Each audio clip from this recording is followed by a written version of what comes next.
দরজা খুলে আমি ভীষণ অবাক হয়ে গেলাম। মা দাঁড়িয়ে আছেন। মাকে আমি 6 বছর ধরে দেখিনি, শুধু ফোনে কথা বলেছি। বাবার ভয়ে লুকিয়ে লুকিয়ে ফোনে কল দিতেন মা। মা আমার নতুন বাড়ির ঠিকানা জানতেন না। আবির নতুন চাকরি পাবার পর আগের বাড়িটা চেঞ্জ করেছি। আমি জিজ্ঞেস করলাম, এই বাড়ির ঠিকানা কই পেলে মা?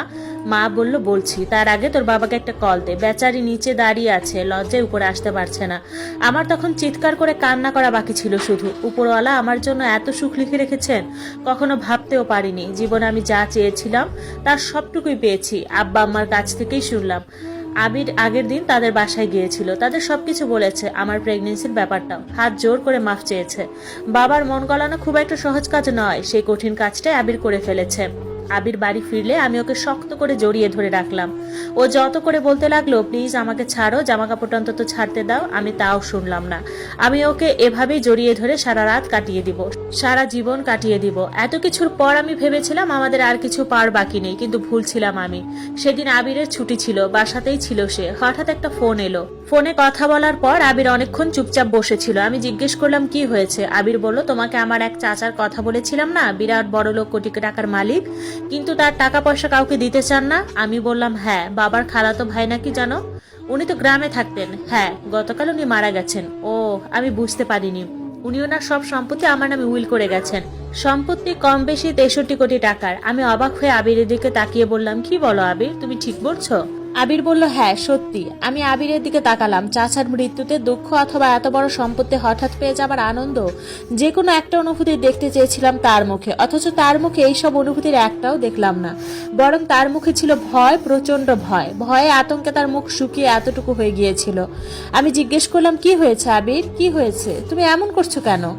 আবির কিছু বলল না, চুপচাপ গিয়ে বিছানায় শুয়ে পড়লো। সারাদিন আর বিছানা থেকে উঠলো না। আমি রাতে রুমে শুতে যাবার সময় অবাক হয়ে গেলাম। আবির বিছানার পাশে দাঁড়িয়ে আছে, তাকিয়ে আছে আমার দিকে। ফিসফিস করে বলল, হ্যাঁ না, তোমার যখন একবার বেবি এসেছে, তার মানে আমরা কেউ ইনফার্টাইল না, তাই না? আমরা ইচ্ছে করলে আরো বেবি নিতে পারবো, তাই না? আমি অবাক হয়ে বললাম, কি বলো এসব, তুমি ঠিক আছো? আবির বলল, চলো আমরা অ্যাবর্শন করে নেই, এই বেবি আমাদের লাগবে না। আমি কিছুক্ষণ চুপচাপ দাঁড়িয়ে রইলাম। কি বলছে আবির? আমি বুঝতে পারিনি। আবার জিজ্ঞেস করলাম, কি বললে তুমি? কিছু না, চলো ঘুমাই। আবির বিছানায় শুয়ে পড়লো, একটা কথাও বললো না। আর আমিও শুয়ে পড়লাম, শুয়েই ঘুমিয়ে গেলাম। ঘুম ভাঙলো মাঝরাতে। আমার পেটের উপর কি যেন চেপে রয়েছে। চেয়ে দেখি আবির। ও আমার পেটে কান পেতে কিছু শোনার চেষ্টা করছে। চোখ দুটো আতঙ্কে বড় বড়। আমি চিৎকার করে উঠলাম, ভয় পেয়েছিলাম প্রচন্ড।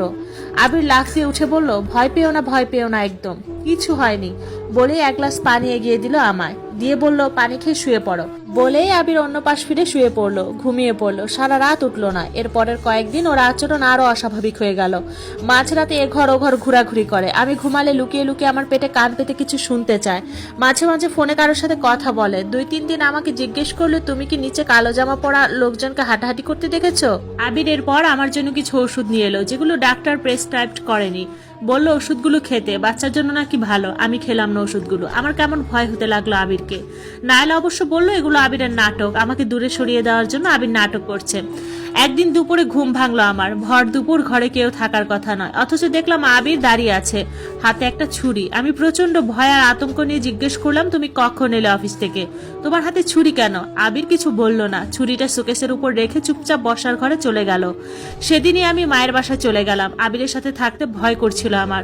মায়ের বাসায় ছিলাম 2 দিন। 2 দিন একবারের জন্য আবির আমাকে ফোন করেনি। আমার খুব খারাপ লাগছিল আবিরের জন্য। কি করছে ও? একা একা ঠিক মতো খাওয়া দাওয়া করতে পারছে তো? খারাপ লাগার সাথে এলো অভিমান। ও এরকম কেন? আমি ওর জন্য এত কষ্ট পাচ্ছি, আমার কথা একবারও কি মনে পড়ে না ওর? নাকি নাইলার কথাটাই সত্যি? সত্যি অন্য কারো মধ্যে আমাকে খুঁজে নিয়েছে সে।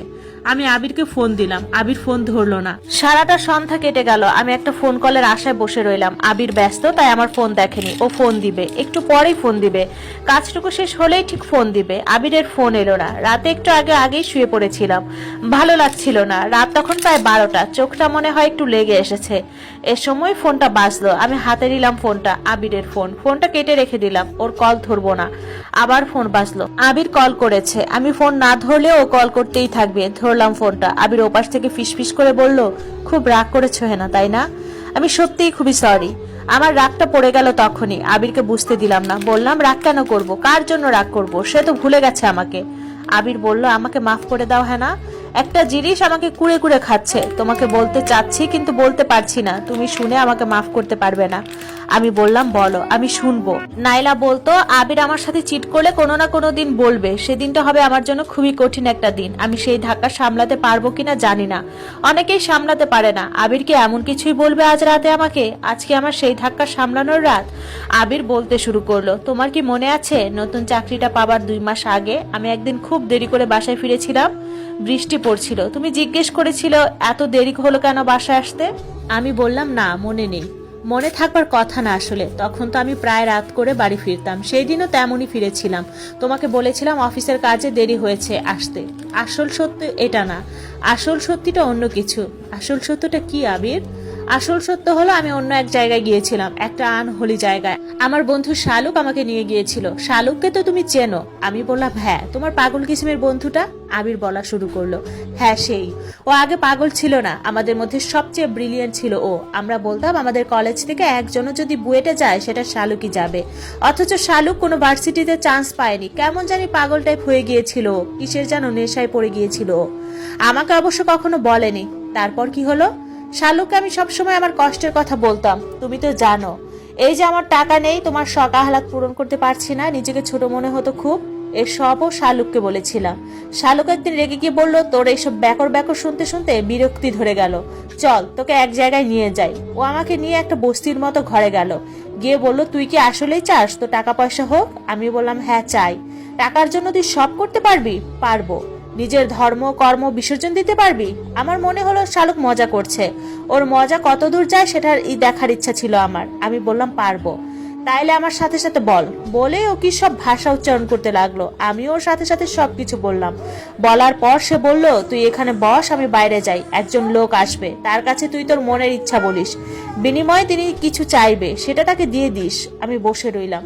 রাত অনেক হয়েছে, বাড়ি ফেরা দরকার। শালুক মনে হয় নেশা করতে গেছে, ওর জন্য তো আর বসে থাকা যায় না। উঠে চলে আসবো, এ সময় এক লোক ঢুকলেন সেই বস্তি মতো জায়গায়। সেই লোকটাকে দেখে আমার বিস্ময়ের সীমা রইল না।